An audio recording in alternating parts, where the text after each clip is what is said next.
Our subject matter again this morning, one Lord, one faith, and one baptism. It makes no difference. There are certain truths and principles that are immovable. They do not change.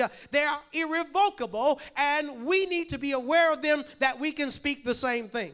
I believe that if you are a Christian, you should be able to go into any Christian church, amen, and hear the same message. Because certainly, saints of God, we need to, amen, speak the same thing. We need to be agreed, amen, in certain principles, our doctrine, and our faith.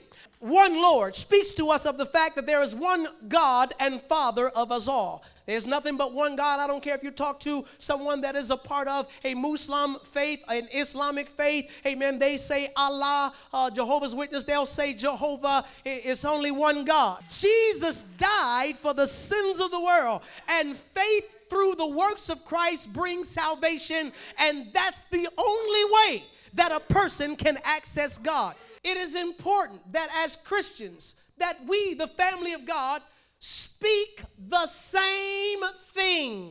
That's the way it is. And if you start talking to someone and they're not talking about the God that had a son that died and rose again, y'all not talking about the same God.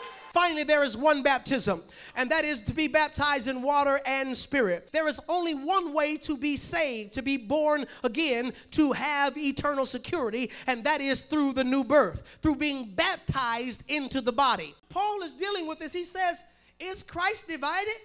He said, I didn't die for you. Peter didn't die for you. Apollos didn't die for you.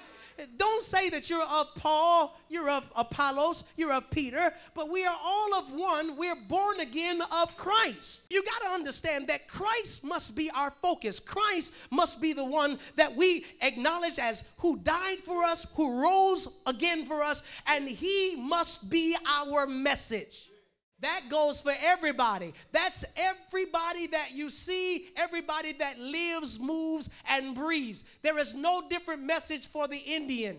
There's no different message for the Chinaman, for the Japanese man. There is no different message, amen, for the Russian man. There is no different message for the Ethiopian man or even our Jamaican brothers and sisters. There is not a different message. It is one message. And we as Christians must learn to speak the same thing.